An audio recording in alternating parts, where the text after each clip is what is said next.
I would request Sri Mallesh Garu to give his valuable message to the students. Good evening, friends. రెగ్యులర్గా చాలా స్కూల్స్కి వెళ్తుంటాం, కాలేజ్కి వెళ్తుంటాము. వచ్చిన తర్వాత అప్పుడప్పుడు కూర్చోవడము, వచ్చిన తర్వాత అన్నింటి మాట్లాడడం ఉంటుంది. కానీ ఇక్కడ రాగానే డిసిప్లిన్గా కూర్చున్నారు. దాన్ని బట్టి అర్థమవుతుంది స్కూల్ ఎలాంటి డిసిప్లిన్ ఉంది. అండ్ ఫస్ట్ ఆఫ్ ఆల్ మీ మేనేజ్మెంట్కి, ప్రిన్సిపల్ గారికి థ్యాంక్స్. ఒక ప్రోగ్రాంలో ఎక్కడో కలిసినప్పుడు మీరు పిలిస్తే మీ స్కూల్స్ వచ్చి మీ పిల్లలతో మాట్లాడితే చెప్పగానే మేడం వాళ్ళు గుర్తుపెట్టుకొని మా పిఎస్కి వచ్చి మా పిల్లలతో కూడా మీరు మాట్లాడండి సార్, వాళ్ళతో కూడా మీ యొక్క ఫీలింగ్స్ షేర్ చేసుకోండి, మీ యొక్క ఎక్స్పీరియన్స్ షేర్ చేసుకుంటే వాళ్ళు కూడా బెనిఫిట్ అవుతారు అని మా పిఎస్కి వచ్చి మరీ రిక్వెస్ట్ చేసి తీసుకొచ్చాను. ఇప్పుడు నేను మా ఊర్లో గవర్నమెంట్ స్కూల్లో చదువుకొని ఇంటర్మీడియట్ చదివి గవర్నమెంట్ జాబ్ వచ్చింది, ఈజీ ఇక్కడ నుంచి మీకు గెస్ట్గా రాగలిగిన. కానీ మీకు ఇది అంత ఈజీ కాదు. ఎందుకంటే మేము చదువుతున్నాం, మాకు సెల్ ఫోన్ లేదు, వాట్సాప్ లేదు, ఫేస్బుక్ లేదు. ఉందా? లేదు. సో మనకు ఎంటర్టైన్మెంట్ తక్కువ ఉండి తప్పనిసరి పరిస్థితుల్లో ఎడ్యుకేషన్ మీద డైవర్ట్ అయ్యింది. కానీ మీ జనరేషన్కి వచ్చేసరికి ఎంటర్టైన్మెంట్ ఎడ్యుకేషన్లో డామినేట్ చేసే క్వశ్చన్లు ఉంది. మీకు తెలియకుండానే మీ ఫోను, మీ పేరెంట్స్ ఫోను ఎక్కువసేపు టైం స్పెండ్ చేస్తారు. అవునా కదా? అంటే మనం ఏదైనా ఒక దాని మీద టైం స్పెండ్ చేస్తే మనం ఏదో ఒక బెనిఫిట్ పొందాలి, ఏదో ఒక నాలెడ్జ్ గెయిన్ చేసినట్టు ఉండాలి. ఏమి తెలియకుండా చూస్తే 1 అవర్ చూసిన తర్వాత చూస్తే ఏం చేసినామో తెలియదు. మరి దానివల్ల లాభమా నష్టం కదా? అట్లా అని చెప్పేసి సెల్ ఫోన్ మొత్తం పక్కన పెడతామో కరెక్ట్ కాదు. అంటే మనకి ఎంటర్టైన్మెంట్ ఉండాలి. ఈ సొసైటీతో పాటు మనం కూడా ట్రావెల్ చేయాలంటే మనం కూడా అప్గ్రేడ్ అయ్యి ఉండాలి, అప్డేటెడ్ అయ్యి ఉండాలి. ఫర్ ఎగ్జాంపుల్ యూట్యూబ్ చూస్తున్నాం అనుకో, మీ క్లాస్ సంబంధించి ఒక సైన్స్ సంబంధించిన క్వశ్చన్ రైజ్ చేస్తే దాని వీడియో వస్తుంది. దానికి సంబంధించి ఎవరు ఎక్స్పర్ట్ టీచర్ వీడియో చేసి ఉంటారు. ఆ వీడియో చూసినాం అనుకో, మీకు నెక్స్ట్ డే క్లాస్లో ఆ క్వశ్చన్ ఈజీగా అర్థమవుతా లేదా? ఇంకా చాలామంది యాక్చువల్గా సోషల్ మీడియాలో అకౌంట్ ఓపెన్ చేయాలంటే 18 years ఉంటే మాత్రమే ఇన్స్టాగ్రామ్ అకౌంట్ కానీ ఏదైనా అకౌంట్ ఓపెన్ చేయాలి. కానీ మీరేం చేస్తున్నారు? మీ ఏజ్ 18+ కొట్టేసి ఏదో ఒక పేరు చెప్పేసి అకౌంట్ ఓపెన్ చేస్తున్నారు. అకౌంట్లో ఎవరో ఒక ఫ్రెండ్ పరిచయం అవుతారు. అతను రియల్ ఫ్రెండా? మిమ్మల్ని ట్రాప్ చేయొచ్చు కదా, ఎవరైనా మిమ్మల్ని డిస్టర్బ్ చేయడానికి ట్రై చేయొచ్చు కదా, లేదా మీ పేరెంట్స్ని టార్గెట్ చేసి మీ ద్వారా అప్రోచ్ కావచ్చు కదా. స్కోప్ ఉందా లేదా? మీ పేరెంట్స్ని టార్గెట్ చేయడానికి మీ ద్వారా సోషల్ మీడియా ఒక ఫ్రెండ్ లాగా క్రియేట్ అయ్యి మీ ఇంట్లో దానికి అన్ని విషయాలు తెలుసుకోవచ్చా లేదా? తెలుసుకోవచ్చా? సో అన్వాంటెడ్గా మనం సోషల్ మీడియాలో చేసే ఫ్రెండ్షిప్ ఎప్పుడైనా ప్రమాదానికి దారి తీస్తుంది. కాబట్టి మనం సెల్ ఫోన్ ఎంతవరకు వాడాలో అంతవరకు మాత్రమే వాడాలి. మీరు కూడా తెలియకుండా గేమ్స్ ఆడుతున్నప్పుడు నెక్స్ట్ లెవెల్కి వెళ్ళాలంటే ఒక లింక్ క్లిక్ చేయండి, లేకపోతే యాక్సెప్ట్ చేయండి అని చెప్తుంది. ఎప్పుడో ఒకసారి మీ ఫాదర్ ఫోన్ ఆన్లైన్లో అమౌంట్ ట్రాన్సాక్షన్ చేయడానికి బ్యాంక్ అకౌంట్ లింక్ అయితే మీరు గేమ్లో ఆడుతున్న క్రమంలో ఒక 6th level 7th levelకి వెళ్ళిన తర్వాత నెక్స్ట్ లెవెల్ పోవాలన్న ఆలోచనలో ఏమొచ్చిందో మెసేజ్ చదవం. మనం చదవకుండా లింక్ క్లిక్ చేసేసరికి మీ ఫాదర్ అకౌంట్ ఉన్న అమౌంట్ అంతా వెళ్ళిపోతుంది. అవునా కదా? చిన్న చిన్న మిస్టేక్. ఆ గేమ్లో అదంతా ఇంట్రెస్టింగ్ ఉంటుంది, మంచి కలర్ఫుల్గా మంచి సౌండ్ ఎఫెక్ట్స్తో ఉండేసరికి మనం స్టేజ్కి వెళ్ళాక మనం ఏం చేస్తున్నాం అర్థం కాకుండా మనం ఏం చేస్తే యాక్సెప్ట్ చేస్తూ పోతాం. మనకి ఇంటెన్షన్ నెక్స్ట్ లెవెల్కి వెళ్ళాలి, అది గెలవాలి, నెక్స్ట్ లెవెల్కి వెళ్ళాలి, గెలవాలి. ఆ వెళ్ళే ప్రయత్నంలో కింద వాటి అన్నింటినీ యాక్సెప్ట్ చేస్తూ పోతాం. అవునా కదా? దానివల్ల మనం డబ్బులు పోగొట్టుకోవడానికి ఎక్కువ ఆస్కారం ఉంటుంది. దాని తర్వాత ఈ మధ్య కొత్త రకంగా ఈ చిన్నపిల్లల మీద సెక్సువల్ అబ్యూజ్ ఎక్కువ జరుగుతుంది. అంటే వాళ్ళకి తెలియకుండానే, వాళ్ళ ప్రమేయం లేకుండానే తెలియకుండా ఒక రకమైన ప్రాబ్లమ్స్లోకి వెళ్ళిపోతున్నారు. మన దగ్గర ఒక స్కూల్లో మా దగ్గర రిపోర్ట్ అయింది. అమ్మాయి క్లాస్లో మంచి క్లేవర్ స్టూడెంట్, బాగా చదువుతుంది. అమ్మాయి 6th class 6వ తరగతి బాగా చదువుతుంది. సడన్గా ఒక 1 month నుంచి అమ్మాయి స్టడీ మీద కాన్సన్ట్రేట్ చేయట్లేదు. ఇంటికి వెళ్తుంది, ఇంట్లో ఏ పని చెప్పినా చేస్తుంది. అపార్ట్మెంట్లో ఉంటుంది వాళ్ళు. అపార్ట్మెంట్స్లో కింద ఒక కిరాణా షాప్ ఉంటుంది. షాప్కి వెళ్ళి దెమ్మంటే మాత్రం వాళ్ళు గొడవ చేస్తుంది, చిరాకు పడుతుంది. ఎంత చిరాకు పడుతుందంటే మామూలుగా ఉన్న అమ్మాయి సడన్గా రియాక్ట్ అవుతుంది. ఇదేమైందంటే వాళ్ళు సరే ఏదో అనుకుంటారు, వీళ్ళే మీద తెచ్చుకొని చేస్తున్న క్రమంలో వాళ్ళ స్కూల్లో సోషల్ టీచర్ ఆ రోజు గుడ్ టచ్ బ్యాడ్ టచ్ గురించి చెప్తుంది. గుడ్ టచ్ అంటే ఏంటి, బ్యాడ్ టచ్ ఏంటి, ఎవరు ఏ పర్సన్ ఎంతవరకు టచ్ చేయొచ్చు మనల్ని. మన ఫాదర్ ఎక్కడ మనల్ని టచ్ చేయొచ్చు, మన బ్రదర్ ఎక్కడ వరకు టచ్ చేయొచ్చు, మన మదర్ ఎక్కడ వరకు టచ్ చేయొచ్చు, మన స్కూల్ టీచర్ ఎక్కడ వరకు మనం టచ్ చేయొచ్చు, మన డ్రైవర్ అంకుల్ ఎక్కడ వరకు టచ్ చేయొచ్చు, మన పక్కింటి ఎక్కడ వరకు టచ్ చేయొచ్చు అనేది క్లాస్ చెప్తున్న క్రమంలో ఆ 6th క్లాస్ అమ్మాయి లేచి చెప్పింది, మేడం నాకు ఒక అంకుల్ బ్యాడ్ టచ్ చేస్తున్నాడు, నాకు ఇబ్బంది పెడుతున్నాడు. ఆ టీచర్ రెస్పాన్సిబిలిటీ తీసుకొని ఓన్గా రెస్పాన్సిబిలిటీ తీసుకొని ఇమీడియట్లీ వాళ్ళ పేరెంట్స్ పిలిపించి మీరు వెళ్ళి పోలీస్ స్టేషన్లో కంప్లైంట్ చేయండి, మీ అమ్మాయి సఫర్ అవుతుంది అని చెప్తే వాళ్ళు వచ్చి పోలీస్ స్టేషన్లో కంప్లైంట్ ఇచ్చారు.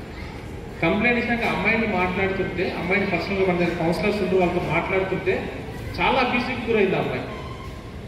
దానివల్ల చదివే అమ్మాయి డిస్టర్బ్ అయిపోయింది మెంటల్గా, క్లాస్లో కూడా కాన్సన్ట్రేట్ చేయలేకపోతుంది, ఇంట్లో కూడా కాన్సన్ట్రేట్ చేయకపోతుంది, ఒక రకమైన డిస్టర్బెన్స్లోకి వెళ్ళిపోయింది. సో కేసు రిజిస్టర్ చేసినాం, అతన్ని అరెస్ట్ చేసి జైలుకి పంపిస్తాం. సో అలాంటి స్టూడెంట్ మనలో కూడా ఒకరు ఉండొచ్చు కదా, ఇప్పుడు ఛాన్స్ ఉందా లేదా? అలాంటి ప్రాబ్లం ఫేస్ చేస్తున్న స్టూడెంట్ మనలో ఉండొచ్చు కదా. సో దానికి మనం కూడా రెస్పాన్సిబిలిటీ తీసుకోవాలి. అది అమ్మాయిల మీద కదా, అబ్బాయిల మీద కూడా ఇలాంటి ప్రాబ్లమ్స్ ఫేస్ జరుగుతుంది, అబ్బాయిల మీద కూడా ఇలాంటివి జరుగుతున్నాయి. జస్ట్ మన రెస్పాన్సిబిలిటీ ఏంటంటే మన రెగ్యులర్ ఫ్రెండ్, క్లోజ్గా ఉండే ఫ్రెండ్ రెగ్యులర్గా కాకుండా కొంచెం బిహేవియర్లో చేంజ్ వచ్చింది, కొంచెం కంగారు పడుతుంది, సడన్గా బిల్లుగానే భయపడుతుంది, ఏదైనా మాట్లాడినా కూడా ఏదో ఆలోచిస్తుంది. అట్లా ఉన్నప్పుడు మీరు సింపుల్గా మీ టీచర్కి ఒకసారి చెప్పారనుకో, మీకంటే మేడం వాళ్ళు సీనియర్స్ కాబట్టి వాళ్ళు కొంచెం కొంచెం అబ్జర్వ్ చేసి వాళ్ళని పర్సనల్గా మాట్లాడి వాళ్ళని సేవ్ చేయగలుగుతారు. అది ఇనిషియల్ స్టేజ్లోనే దొరికిందనుకో అమ్మాయి సేవ్ అవుతుందా లేదా? ఇది ఈ మధ్య చాలా ఎక్కువ జరుగుతుంది. కాబట్టి యాజ్ ఏ స్టూడెంట్స్గా మనం కూడా మన ఫ్రెండ్స్ ఎలా ఉన్నారు, మన ఫ్రెండ్స్ బిహేవియర్ ఎలా ఉంది కూడా ఒకసారి క్రాస్ చెక్ చేసుకుంటే మనము ఈజీగా ముందుకు వెళ్ళడానికి ఆస్కారం ఉంటుంది. అవునా కదా? చేస్తారా? అట్లా సపోర్ట్ చేస్తారా మీ ఫ్రెండ్కి? ఏంటంటే ఒక గోల్ పెట్టుకోవాలి. నువ్వు 8th క్లాస్ ఉన్నప్పుడు, 9th క్లాస్ ఉన్నప్పుడు, 10th క్లాస్ ఉన్నా నేను ఏం కావాలనుకుంటున్నాను ఫ్యూచర్లో. అవునా? 10th వరకు ఏం కావాల్సిన అవసరం లేదు, వెళ్ళిపోతారంటావు. అవునా? 8th అయిపోగానే 9th వెళ్తాం, 9th అయిపోగానే 10th వెళ్తాం. 10th తర్వాత అసలు ప్రాబ్లం స్టార్ట్ అవుతుంది. ఒక జంక్షన్ వస్తుందా, ఆ జంక్షన్ నుంచి ఎటుకోవాలో తెలియకపోతే కష్టం. ఒక లక్కీగా మీ పేరెంట్స్ మంచి చదువుకున్న వాళ్ళు అనుకో, వాళ్ళు గైడ్ చేయగలుగుతారు మిమ్మల్ని. అవునా? అదే పేరెంట్స్ మీరే ఫస్ట్ జనరేషన్ స్టూడెంట్స్ అనుకో, గైడ్ చేయలేకపోతే మీ ఫ్రెండ్ ఏ క్లాస్ పోతే మీరు అదే స్కూల్ పోవడం, అదే కాలేజ్ పోవడం, మీ ఫ్రెండ్ ఎక్కడ పోతే అక్కడ పోవడం జరుగుతుంది.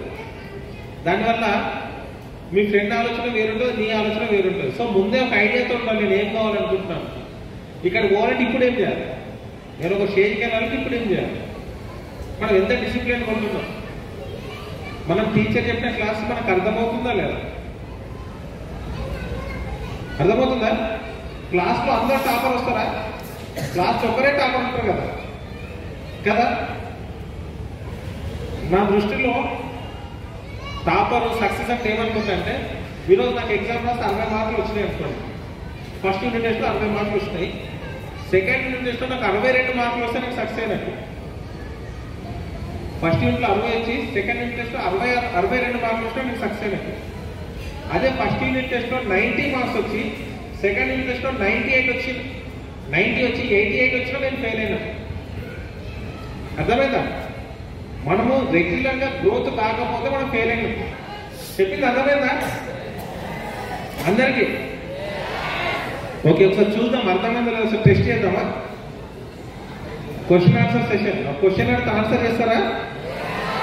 ఇదేంటి? Four head. క్లియర్ కదా? క్లియర్ కదా అందరికీ? ఏం డౌట్ లేదు కదా? Okay right. అందరు మీ హ్యాండ్ రైట్ హ్యాండ్ పైకి లేపండి.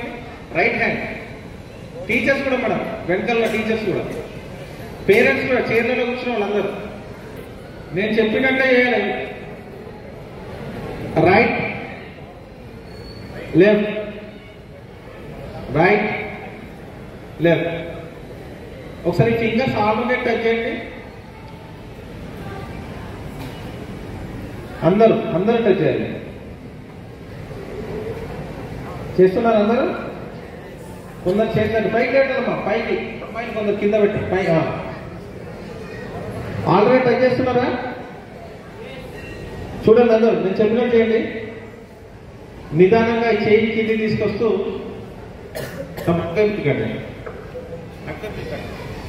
నిదానంగా చేయి కింది తీసుకొస్తూ జాగ్రత్తగా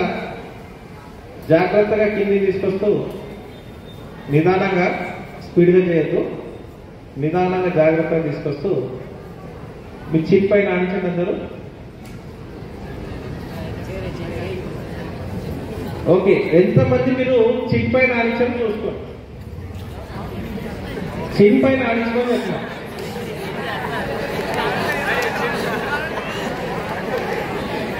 మీ అందరికీ చిప్ పైన ఆడించమని చెప్పినా లేదా? నేను క్లియర్గా చెప్పినా, నేను చెప్పినట్లే చేయాలి, నేను చెప్పినట్లు చేయాలని ఫోర్హెడ్, నోస్, చిన్ అని చెప్పించిన.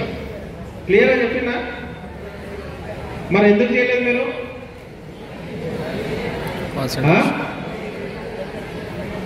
ఎందుకు చేయలేదు అంటే ఏంటంటే చెప్పడం ఒకటి ఉంటుంది, చేయడం ఒకటి ఉంటుంది. కేవలం ఒకరు చేసి అనుసరిస్తూ పోతే 2 minutes 1 minute చెప్పింది, ఫోర్హెడ్, నోస్ చెప్పింది. అది కూడా మీరు గుర్తుపెట్టుకోకుండా నేను ఎట్లా చేశాను అట్లా చాలా కష్టపడుతూ తలకాయ వచ్చి మరి కష్టపడుతూ తీసుకొచ్చి ఇక్కడ కొట్టింది. అవునా? సో ఇది ముఖ్యంగా స్టూడెంట్స్ కంటే టీచర్స్కి మనం ఎన్ని మంచి మాటలు చెప్పినా ఎంత సూపర్ రోజు మన స్టూడెంట్స్ ఫాలో గారు, మన పిల్లలు ఫాలో గారు. పేరెంట్స్ కూడా మీరు ఎంత మీ పిల్లలకి ఎంత బుద్ధులు చెప్పినా ఏం చెప్పినా మనం ఫాలో కాకుండా వాళ్ళని ఫాలో కామంటే కాలేదు. And child health line number idea ఉందా? ఏదైనా ఒక లాజిక్తో గుర్తుపెట్టుకుంటే అట్లే పర్ఫెక్ట్గా గుర్తుకుంటుంది. అవునా కదా? 10 9 8 10 9 8 గుర్తుందా కదా?